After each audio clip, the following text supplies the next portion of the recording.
Drew wasn't hurt by this win, obviously, because he wins and he still looked like, the devilish heel who was able to take advantage of it.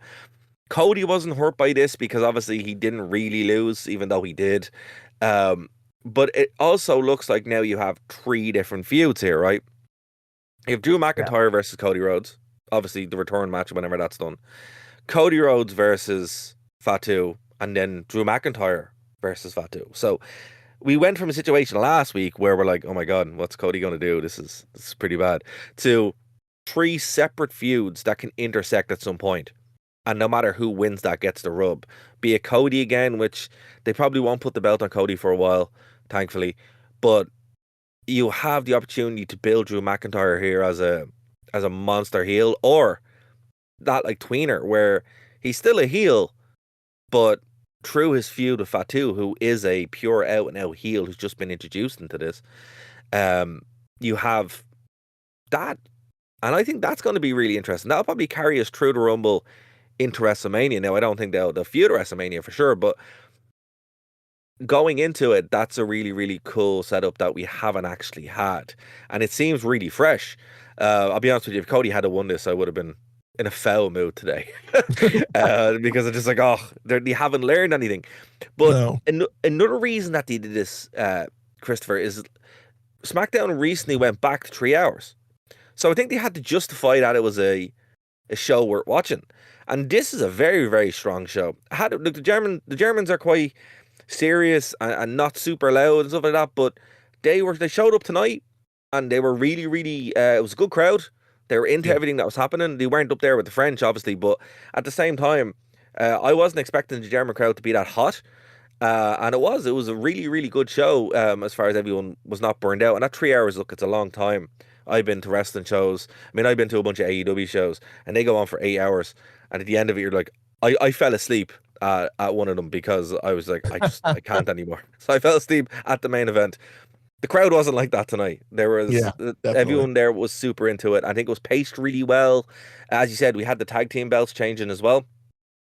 Um, so yeah, like overall, going forward with WWE, do you think this is the right move, or is there anything that you would have liked to have done differently to set up this win?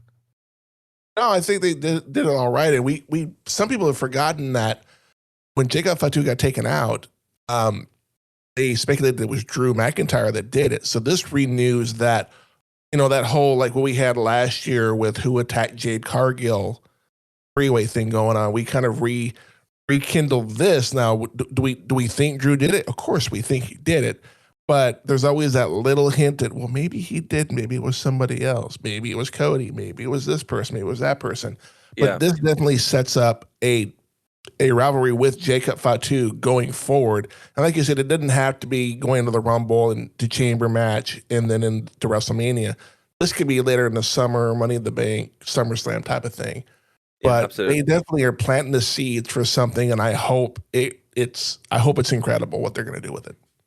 It definitely seems fresh. It's long term storytelling in a sense for sure, but it's more like, well, we haven't seen these guys really go for it. If it is Drew and Fatu, we haven't really, like, that's a complete shake up of the main card. The top of the card. It's not the same thing that we've got for the past 2 or 3 years.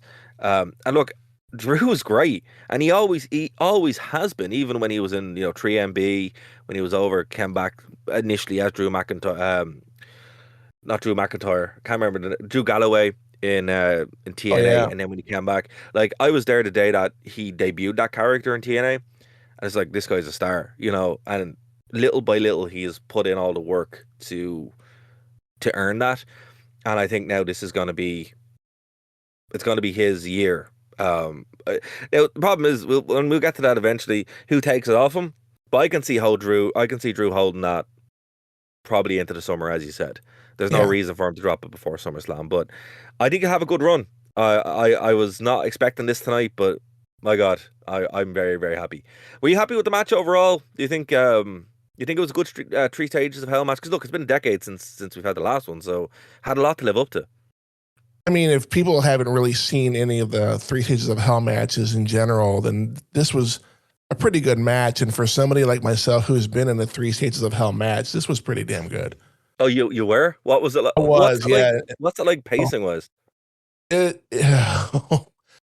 I'm still hurt from that match. No, it's one of those things where you just have to talk to each other. You got to pace it out properly, and if it's not done correctly, it feels like it's going by really quick. This one, the pacing seemed to be right where they wanted it to be, and it definitely told the story. It definitely got where we wanted to be, and then Drew McIntyre finally gets the title run that he deserves. Did you? So look, I can't let this hang. What were the three faults that you were involved with? The first one was a four corners match. The second one was a submission match. We never finished the third one because the story was. I could talk about another hour about that match, but pretty much things didn't go the way they were supposed to. So the third match never happened. So I retained the title. Congratulations on your win. Either way, a win's a win, right? Well, that's pretty cool though, man. You should have opened with that. But some history here. So obviously we said the last three stages of hell match was about a decade ago. It was John Cena and Ryback Yes. in Payback 2013. Lumberjack match, tables match, and then it obviously finished off with an ambulance match. Not obviously, it was oddly with an ambulance match because usually they finish off with a steel cage match. So I think the story there was that they wanted to retire Cena or hurt Cena in some way.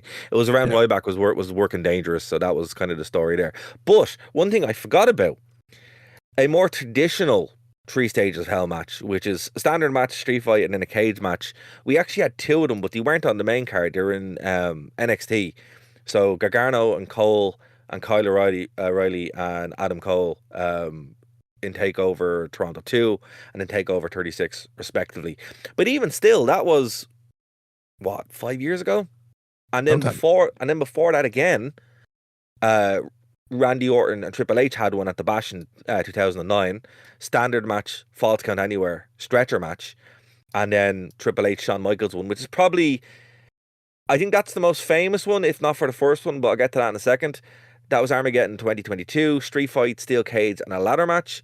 And then, if this is the one that introduced the concept, still the one that I go back to, Triple H and Austin at No Way Out 2001, Yep. standard match, street fight, and a steel cage. So the standard of these is just the match is standard, then it goes to the street fight, then the steel cage. But sometimes you do get the weird mix in, and still ended it with an ambulance match is just bizarre. But that was mid 2010s WWE, folks. If you forgot what it was like, It that's what it was like. Just was a glorious time. it, some ways, in some ways, not so much. It depends how Yeah. much of a John Cena fan you were. Well, that's before Obviously, John Cena. 2001 was before John Cena even showed up. So, not 2001. The mid 2010s. Payback. oh, yeah. If No, you 2000. there was Yeah, two sides. You either loved Cena or you hated him. There was no in between. So, exactly. Exactly. And that's when you start getting those weird combinations of the lumberjack, the tables match, and the ambulance match. No, sir, 2001 was phenomenal. We will oh yeah, cover that because I want to go back. Like on this show, we've been saving the 2000s and 2001s, and we never got to it, unfortunately. I wanted to kind of meet it out because one of the co-hosts had never seen that. And we were like, we'll save it, we'll save it, we save it. But I think with you on the show, haven't been to some of these, I think we'll have to treat ourselves to prime 2000 and 2001 because, as you said, man, if you weren't alive during there, you missed out. Really yeah, was phenomenal. I think 2000 and 2001 were probably the best of the Attitude Era. Because before that, it's a bit ropey, but sure, we'll get there when we get there.